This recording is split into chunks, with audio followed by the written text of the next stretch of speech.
On va prier. Seigneur, tu nous as laissé ta sainte parole. Elle est pour nous une lumière, elle est pour nous un guide. Alors permets, Seigneur, que ce matin encore, elle puisse pénétrer dans notre intelligence, mais aussi dans notre cœur, et que par ton Saint-Esprit, elle puisse, Seigneur, être une parole vivante, vivifiante, qui nous nourrit, qui nous rafraîchit, mais aussi, Seigneur, qui va nous faire changer, va nous faire... tu as enseigné que si cette parole n'avait pas vie dans nos vies, eh bien, c'était comme une maison qui s'écroulait quand la tempête arrive parce qu'elle est fondée sur le sable. Alors, permets, Seigneur, que cette parole puisse encore aujourd'hui nous faire du bien, qu'elle le fasse d'abord pour moi et qu'elle le soit pour chacun de mes frères et sœurs. Au nom du Seigneur Jésus. Amen.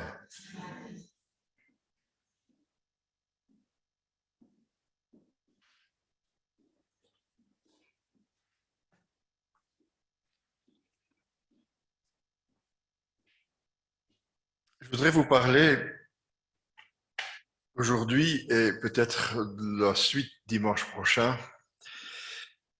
d'un sujet que le Seigneur m'a mis à cœur. C'est un sujet, je dirais, un peu délicat parce que quelque part, il peut passer au-dessus de nous et en plus nous concerner tellement. Et ce sujet, c'est un sujet qui est beaucoup abordé dans l'Ancien Testament, c'est les idoles dans la vie religieuse des enfants d'Israël. On va lire, si vous voulez bien, un passage dans Ésaïe. Ésaïe au chapitre 44, au verset 1 et 2, et puis on sautera au verset 6. Dieu parle au peuple d'Israël avec, je dirais, un peu d'humour, vous allez voir, parce qu'il se rit un petit peu de tous ces idoles qui sont fabriquées par les artisans. Et voyez comment il commence au verset 1 de Ésaïe chapitre 44. Écoutez maintenant, ô Jacob, mon serviteur, ô Israël que j'ai choisi. Ainsi parle l'Éternel qui t'a fait et qui t'a formé dès ta naissance, celui qui est ton soutien.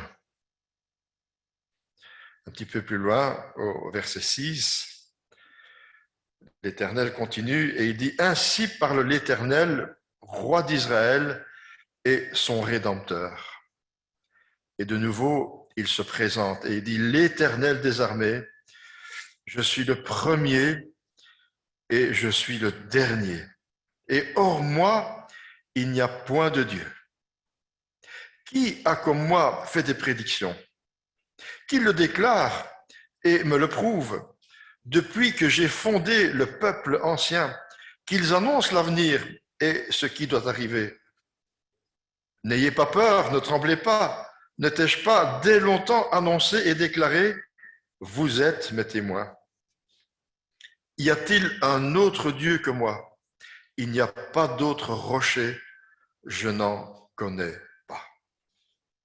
Ceux qui fabriquent des idoles ne sont que vanité, et leurs plus belles œuvres ne servent à rien. Elles le témoignent elles-mêmes. Elles n'ont ni vue ni intelligence, afin qu'ils soient dans la confusion. Qui est-ce qui fabrique un dieu ou font une idole pour n'en retirer aucune utilité? Voici tous ceux qui travaillent sont confondus, et les ouvriers ne sont que des hommes, qu'ils se réunissent tous et qu'ils présentent, et tous ensemble, ils seront tremblants et couverts de honte. Maintenant, il cite le forgeron. Et il dit le forgeron, eh bien, il fait une hache, il travaille avec le charbon, il la façonne à coups de marteau, il la forge d'un bras vigoureux, mais a-t-il faim? Le voilà sans force. Ne boit-il pas d'eau? Le voilà épuisé. Le charpentier, étend le cordeau, fait un tracé au crayon, façonne le bois avec un couteau et marque ses dimensions avec le compas. Et il produit une figure d'homme, une belle figure humaine, pour qu'elle habite dans une maison. Il se coupe des cèdres, il prend des rouvres et des chênes et fait un choix parmi les arbres de la forêt. Il plante des pins et la pluie les fait croître. Ces arbres servent à l'homme pour brûler. Il en prend et il se chauffe. Il y met aussi le feu pour cuire du pain. Il en fait également un Dieu qu'il adore. Il en fait une idole devant laquelle il se prosterne. Il brûle au feu la moitié de son bois et avec cette moitié, il cuit de la viande. Il apprête un rôti et se rassasie. Il se chauffe aussi et dit « Ah, je me chauffe, je vois la flamme ».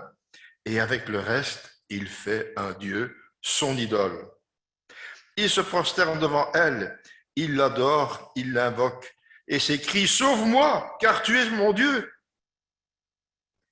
Ils n'ont ni intelligence, ni entendement, car on leur a fermé les yeux pour qu'ils ne voient point et le cœur pour qu'ils ne comprennent point. Il ne rentre pas en lui-même. Il n'a ni intelligence, ni le bon sens de dire « j'en ai brûlé une moitié au feu, j'ai cuit du pain sur des charbons, j'ai rôti de la viande et j'ai mangé, et je l'ai mangé, et avec le reste, je me ferai une abomination et je me prosternerai devant un morceau de bois. » Il se repaît des cendres, son cœur abusé l'égare, il ne sauvera point son âme et ne dira point « N'est-ce pas du mensonge que j'ai dans ma main ?» Souviens-toi de ces choses, ô Jacob. Et j'ajouterai, souviens-toi de ces choses, Église du Seigneur, ô Israël, car tu es mon serviteur. Je t'ai formé, tu es mon serviteur, Israël, je ne t'oublierai pas. J'efface tes transgressions comme un nuage et tes péchés comme une nuée, mais reviens à moi, car je t'ai racheté.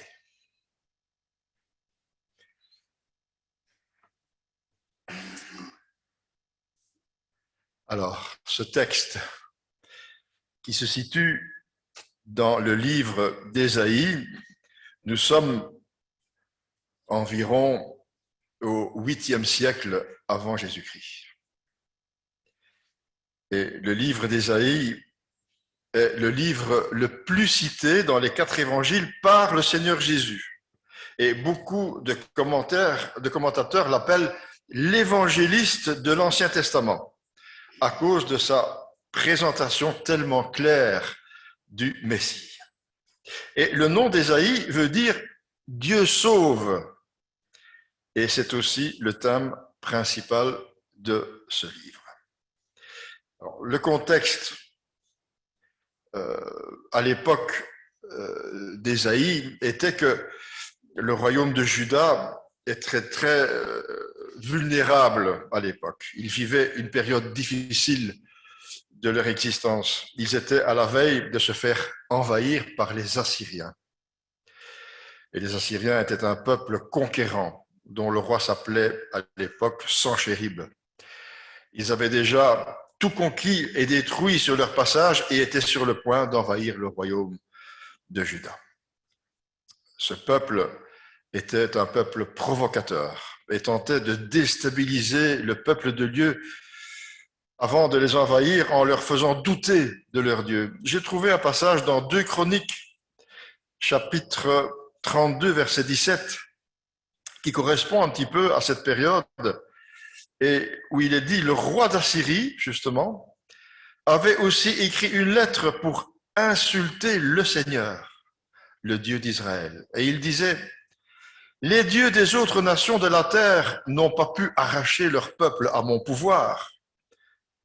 Le Dieu d'Ézéchias ne pourra pas non plus en arracher son peuple. Voilà. Et dans ces moments difficiles de leur existence, le Seigneur dit au roi Ézéchias, qui régnait à l'époque, de lui faire confiance malgré les apparences contre toute logique, et il promet qu'il va intervenir. Mais le peuple est idolâtre. Il se confie à des divinités païennes qui ne peuvent, comme on l'a lu, ni parler, ni entendre, ni réfléchir, ni agir, et ne peuvent surtout pas sauver. Et le passage d'aujourd'hui met quelque part en contraste l'Éternel, qui a créé son peuple, nous l'avons lu au verset 1er, ce grand Dieu qui a créé le ciel et la terre, le visible, l'invisible, et qui a créé son peuple d'Israël, et met en contraste toute une sorte de faux dieux qui ont été créés par son peuple d'Israël. Et nous essaierons, si vous voulez bien, de mettre maintenant un petit peu en lumière notre attitude qui, vous allez voir, n'est pas toujours différente de celle du peuple d'Israël. Je dois dire que j'ai tendance à mépriser un peu ce peuple en disant, mais comment se fait-il que, après tous ces années, ces siècles, encadrés par le Dieu d'Israël, créateur des cieux et de la terre, ce Dieu vivant et vrai, qui les a fait sortir du pays d'Égypte. Et combien de fois ne l'a-t-il pas rappelé d'ailleurs? Il devait se rappeler obligatoirement une fois par an, à la Pâque, combien Dieu les avait délivrés. Et pourtant, ce peuple qui devait normalement être le témoin du Dieu vivant, eh bien, ce peuple s'est laissé influencer et est rentré dans ce système religieux des idoles en bois, en fer, en or, et il les adorait. Et à tel point que Dieu va être obligé de sévir, de les juger et de les déporter bientôt. Je vous propose de faire un petit inventaire de quelques divinités très populaires à l'époque, au temps d'Ésaïe, des faux dieux, il faut bien le constater, qui s'étaient infiltrés dans la vie courante et la religion des enfants d'Israël. Et quand je dis infiltrés, c'est vraiment dire peu de choses, parce que ces dieux étaient devenus principaux et même l'Éternel avait été oublié quelquefois.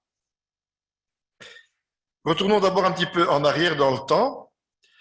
Chez les Cananéens, vous savez, le pays de Canaan était le pays qui avait été promis à Abraham et ses descendants et aux patriarches.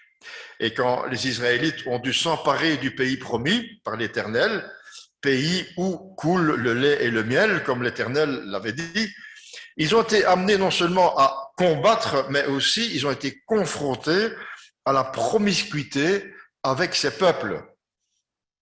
Ceux-ci ne connaissaient pas le Dieu d'Israël et avaient leur propre divinité, composée, comme on l'a lu, de statues, de statuettes ou d'autres objets sacrés.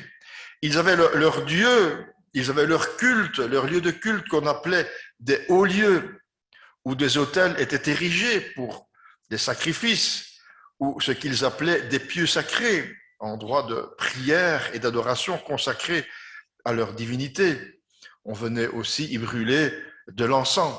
Voilà, ils adoraient donc ces dieux sous forme de statues. Il y en avait des très grandes, et puis il y en avait aussi de toutes petites qu'ils pouvaient garder dans leur maison. Et l'Éternel avait donné des ordres bien précis face à la conquête de ce pays. On lit dans Nombre, chapitre 33, verset 50, l'Éternel qui dit ceci, transmet, il dit ça à Moïse, transmet ces instructions aux Israélites. Lorsque vous aurez passé le Jourdain et que vous serez entrés dans le pays de Canaan, verset 52 maintenant, vous chasserez devant vous tous les habitants du pays. Vous détruirez toutes leurs idoles en pierre et en métal fondu, et vous éliminerez tous leurs hauts lieux. 53. Vous prendrez possession du pays et vous vous y établirez, car je vous ai donné ce pays pour qu'il soit votre propriété. Et un petit peu plus loin, dans le chapitre 34, verset 2, l'Éternel continue à dire à Moïse, donne l'ordre aux Israélites quand vous serez entrés dans le pays de Canaan, ce pays deviendra votre héritage. Pendant ce temps de conquête du pays promis par Dieu, le peuple d'Israël a été mis en contact avec la vie religieuse des Cananéens, qu'ils auraient dû chasser. Cela a eu comme conséquence que la religion païenne s'est infiltrée insidieusement dans leur vie religieuse et cela n'a fait qu'augmenter tout au long de leur existence, avec des moments plus ou moins importants, avec des réveils qui ont été suscités par le Seigneur, parce que l'un ou l'autre roi aimait l'Éternel, voulait le suivre, et souvent le peuple le suivait, mais ça ne durait que quelques dizaines d'années. Souvent le roi suivant retombait de nouveau dans l'idolâtrie et tout le peuple suivait. Alors, quelques noms de ces divinités des pays païens. Le plus grand pour ces peuples voisins, c'était Baal. Baal, on entend souvent ce mot Baal dans l'Ancien Testament. Baal veut dire maître, veut dire seigneur. Un mot très proche du nom de Dieu, qui est aussi maître ou seigneur. Et Baal, c'était aussi le maître de la foudre.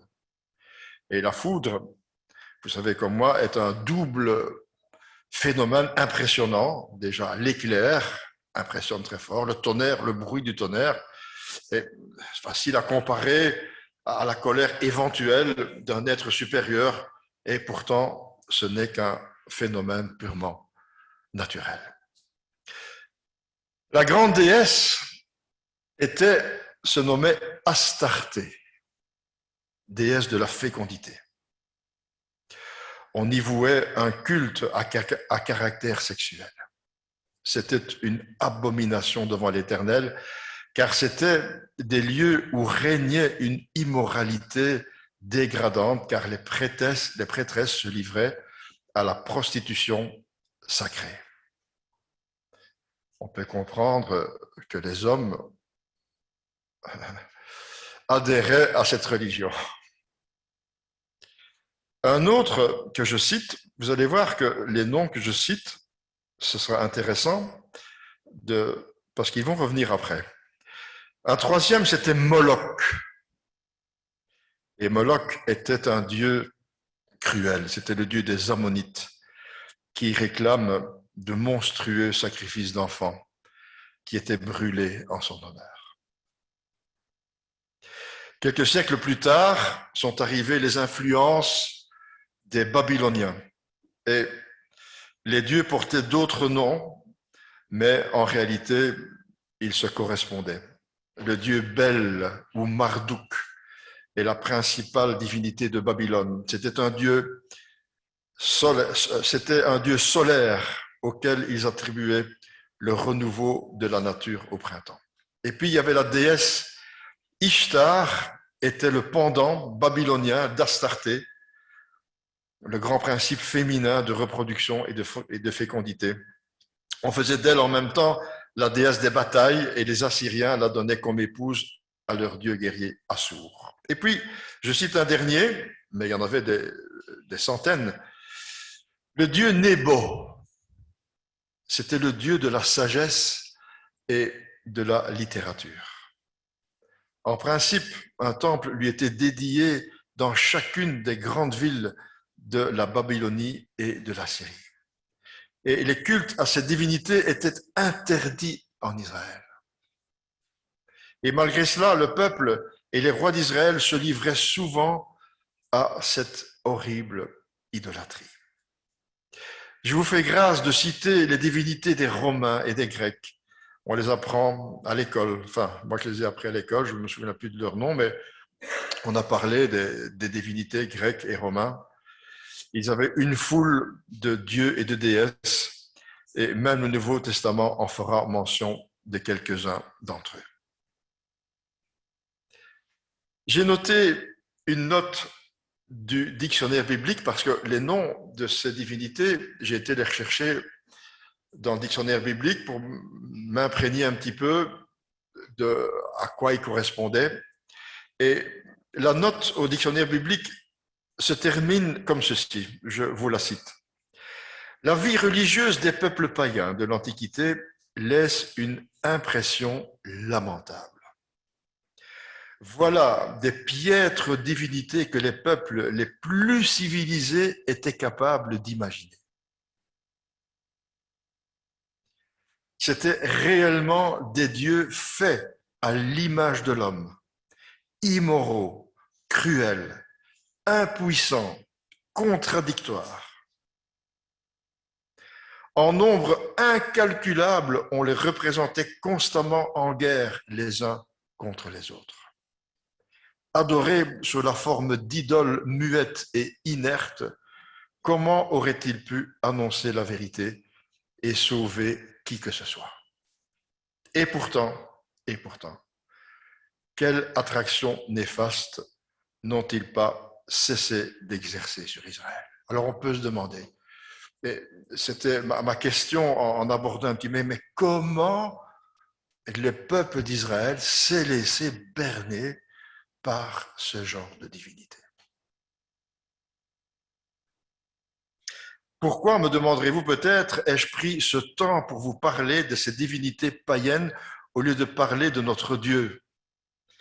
Parce que ces idoles existent toujours aujourd'hui, sous des formes et des noms bien différents. Et je suis persuadé qu'ils nous induisent toujours à les suivre d'une manière ou d'une autre. Il y en a certainement autant aujourd'hui qu'au temps d'Ésaïe et des prophètes. Dans Jérémie, chapitre 11, verset 11, il est dit ceci. C'est pourquoi, voici ce que dit l'Éternel. Je vais faire venir sur eux un malheur dont ils ne pourront s'extirper. Ils crieront vers moi et je ne les écouterai pas. Alors les villes de Juda et les habitants de Jérusalem iront crier vers les dieux en l'honneur desquels ils font brûler de l'encens. Mais ceux-ci ne les sauveront absolument pas quand ils seront dans le malheur. Oui, tu as autant de dieux que de villes, Juda. Et autant Jérusalem a des rues, autant vous avez dressé d'autels dédiés à la honte, d'autels pour faire brûler de l'encens en l'honneur de Baal. Regardez où le peuple d'Israël est tombé. Il y avait autant d'autels dressés que de rues à Jérusalem.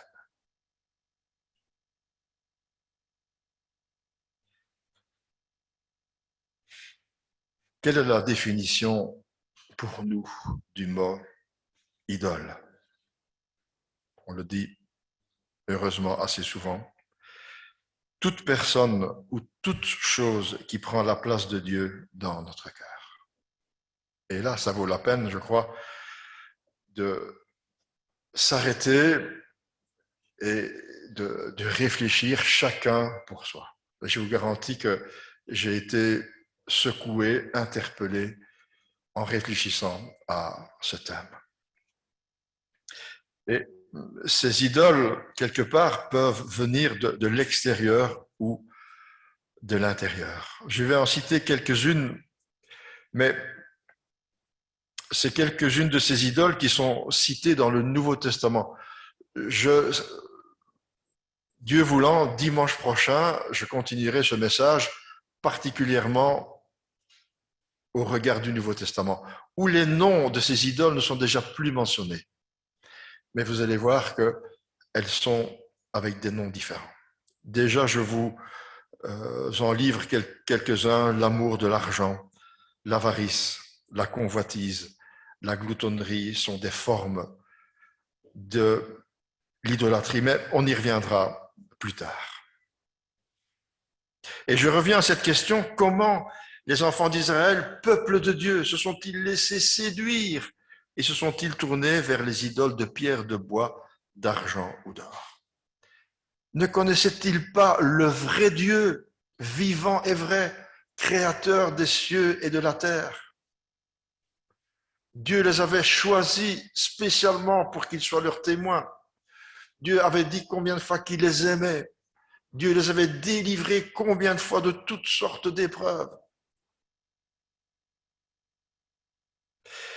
Eh bien, c'est souvent dans ces moments où ils doutaient de Dieu, dans ces moments où ils avaient tendance à croire que Dieu les avait abandonnés, ou que tout allait mal, qu'ils se tournaient vers les idoles.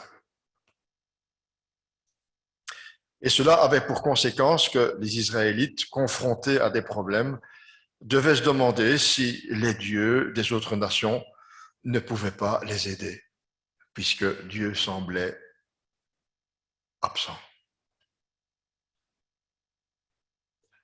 Dieu nous aurait-il abandonnés? Si ça va si mal, c'est certainement parce que Dieu n'est peut-être plus capable de nous aider. Les dieux des païens sont-ils plus forts que lui? Est-ce qu'on n'irait pas voir ailleurs chez les peuples païens? Peut-être que ce sont des questions qui se sont posées. En tout cas, c'est le premier réflexe du peuple d'Israël à la sortie d'Égypte, alors que Dieu est en train de passer du temps avec Moïse pour faire une alliance extraordinaire avec eux. Le peuple se dit: Moïse a disparu, on ne sait pas où il est, maintenant on a besoin de quelque chose de visible pour savoir qui adorer. Et Aaron, qui était le chef remplaçant de Moïse, Aaron, aussi bizarre que ça puisse, il s'est laissé entraîner par le peuple et il a fait un veau d'or qui est censé représenter Dieu. On va lire ce passage. Exode 32, verset 1. Je lis ce passage parce qu'il y a une phrase là-dedans qui est énigmatique et qui doit nous faire réfléchir. Exode 32, verset 1. Le peuple voyait que Moïse tardait à descendre de la montagne. Alors, il se rassemble autour d'Aaron et lui dit: allons, fais-nous des dieux qui marchent devant nous, car ce Moïse, l'homme qui nous a fait sortir d'Égypte, nous ignorons ce qu'il est devenu. Aaron leur dit: retirez les anneaux d'or qui pendent aux oreilles de vos femmes, de vos fils et de vos filles, et apportez-les-moi. Chacun retira les anneaux d'or qui pendaient à ses oreilles, et ils les apportèrent à Aaron. Il les reçut de leurs mains, jeta l'or dans un moule et fit un veau en métal fondu. Ils dirent alors: Israël, voici tes dieux qui t'ont fait sortir d'Égypte. Verset 5. Alors, lorsque Aaron vit cela, il construisit un autel et devant lui et s'écria: demain, il y aura une fête en l'honneur de l'Éternel. C'est cette phrase-là qui est énigmatique, mes bien-aimés. Comment se fait-il que Aaron, en plein délire, je dirais, dit: demain, il y aura une fête en l'honneur de l'Éternel? Verset 6. Le lendemain, ils se levèrent de bon matin et offrirent des holocaustes et des sacrifices de communion. Le peuple s'assit pour manger, pour boire, puis ils se vinrent pour s'amuser. L'Éternel dit à Moïse: vas-y, descends. En effet, ton peuple, celui que tu as fait sortir, s'est corrompu. Ils se sont bien vite écartés de la voie que je leur ai prescrite. Ils se sont fait un veau en métal fondu, se sont prosternés devant lui, lui ont offert des sacrifices et ont dit: Israël, voici tes dieux qui t'ont fait sortir d'Égypte. Cette phrase-là au milieu, où Aaron dit « Demain, il y aura une fête en l'honneur de l'Éternel ». Qu'est-ce que cette phrase vient faire là-dedans?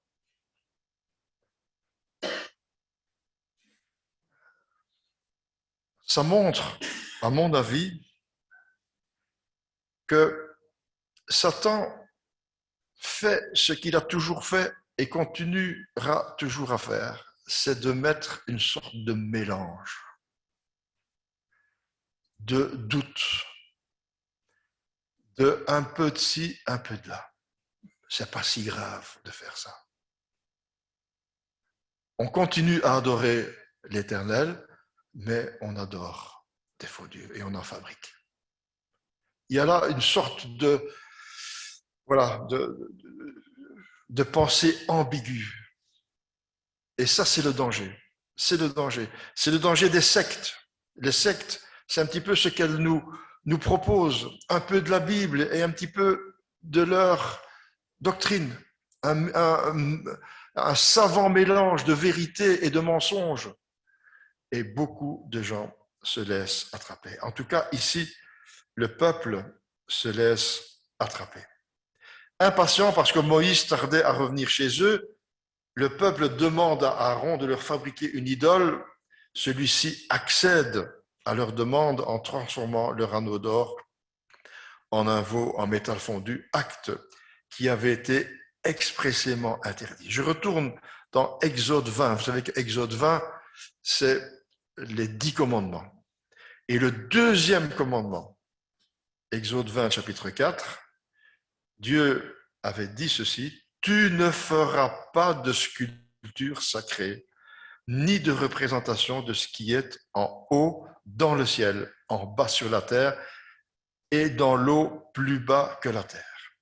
Tu ne te prosterneras pas devant elles et tu ne les serviras, car moi, l'Éternel ton Dieu, je suis un Dieu jaloux. » C'était le deuxième commandement, qui suivait le premier, qui disait « Tu n'auras pas d'autre Dieu que moi ». C'était le premier commandement. Le texte nous dit qu'ils se livrèrent, au verset 5, en prétendant adorer l'Éternel, mais par l'intermédiaire d'un veau. Voyez-vous, ils vont louer l'Éternel, mais ils vont passer par ce veau d'or. Erreur. Le Seigneur était clair dans la loi. Il était clair dans la loi. Et ensuite, ils se sont livrés, comme nous l'avons lu, à des festivités, adorant l'idole, mangèrent, burent et se divertissaient de manière immorale. Pourtant, Dieu avait accordé à son peuple de sortir d'Égypte avec des richesses, avec de l'or, avec de l'argent. Et c'était une bénédiction quelque part. Et on sait que plus tard, cet or était destiné au temple, au tabernacle dans un premier temps, et au temple pour les objets sacrés. Au moins cet or était un symbole de la divinité. Et Dieu avait réservé cet or pour le temple et pour le tabernacle. Alors je me pose la question,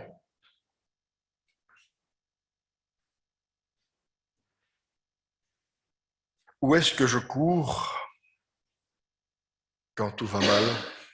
Où est-ce que je cours quand j'ai l'impression que Dieu est absent? Où est-ce que je cours quand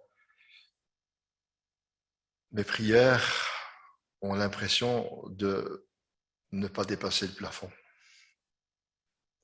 Où est-ce que je cherche mon secours et mon assurance quand mes plans tombent à l'eau? Quand mes prières restent sans réponse, quand je ne trouve pas de travail, quand mes enfants tournent mal, quand je suis devant des choix difficiles concernant mon avenir, concernant une nouvelle carrière ou un conjoint pour nos jeunes. Pourquoi ai-je encore des problèmes d'argent?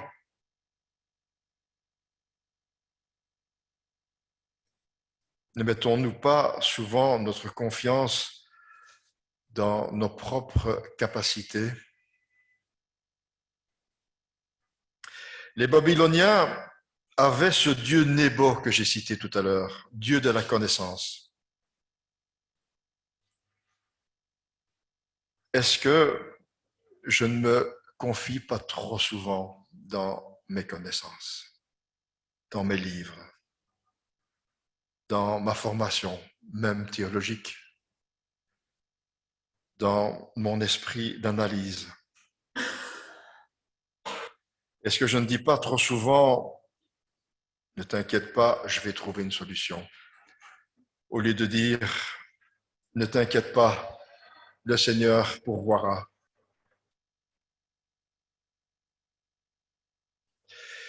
Quel est le pouvoir du Dieu Mammon, ce Dieu de l'argent dans ma vie? Ce n'est pas que l'argent est mal en soi, on a besoin d'argent pour vivre. Mais le Dieu de l'argent est un faux Dieu, c'est l'idole et ce qu'elle représente qui est un problème, quand cet argent devient une idole. Est-ce qu'on peut encore faire confiance en Dieu tant qu'on a 5 000 € en banque, tant qu'on a une maison, une auto, un emploi, des assurances, alors on peut encore faire confiance en Dieu. Et les idoles peuvent se présenter sous toute autre forme dans nos vies. Cela peut être des passions, l'alcool, la cigarette, même la religion. Nous avons des voisins qui sont passionnés par la religion. Chaque année, ils vont je ne sais où, en Italie, faire leur pèlerinage. Ils rapportent des flacons d'eau bénite, soi-disant, qu'ils utilisent avec parcimonie. Et pour eux, quelque part, leur idole, c'est la religion. Ça peut être notre diplôme, ça peut être le sexe opposé, ça peut être les dépenses folles dans les magasins ou l'argent qui nous brûle les doigts, ça peut être notre corps, ça peut être la beauté, la santé, les excès en tout genre, le temps passé excessivement devant la télévision ou dans les réseaux sociaux. Je rappelle cette définition du mot idole, toute personne ou toute chose qui prend la place de Dieu dans notre cœur. Bien-aimés, ne jugeons pas le peuple d'Israël qui avait autant d'idoles que de rues à Jérusalem. Et il est important de souvent s'arrêter, comme je vous le propose aujourd'hui, et de sonder son cœur devant Dieu pour faire le point quant à ces choses. L'idolâtrie est tellement insidieuse qu'on ne s'aperçoit pas qu'on s'est laissé influencer et que ces choses ont pris tellement d'importance qu'on s'accroche plutôt à elles plutôt qu'au Seigneur.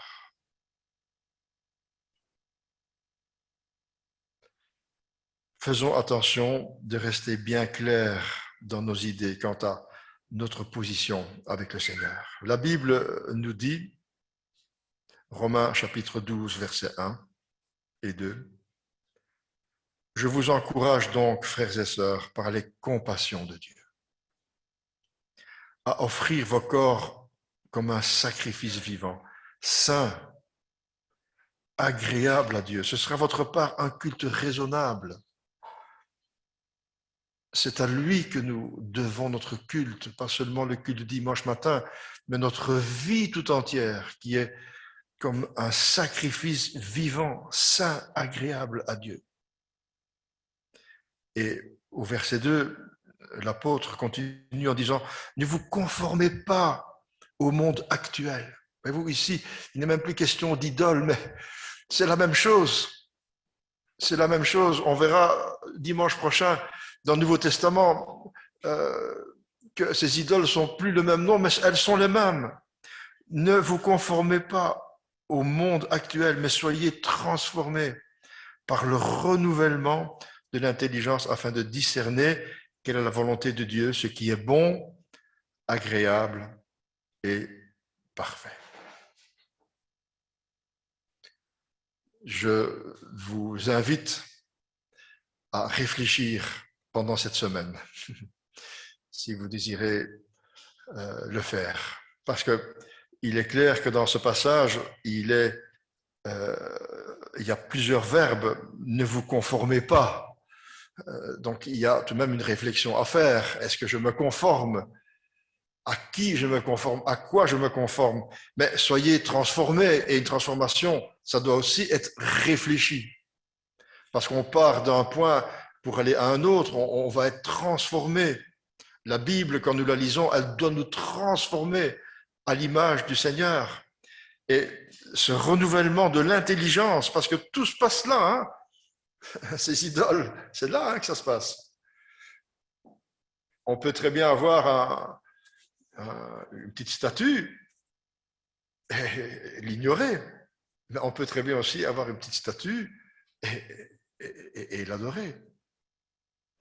Et aujourd'hui, je suis presque certain qu'il n'y a personne de nous qui a encore ce genre de statue, mais elles sont devenues beaucoup plus insidieuses. Et je vous propose d'y réfléchir et Dieu voulant, dimanche prochain, nous continuerons sur cette réflexion et verrons particulièrement dans le Nouveau Testament qu'est-ce que le Seigneur désire nous apprendre à ce sujet. Que le Seigneur bénisse sa parole.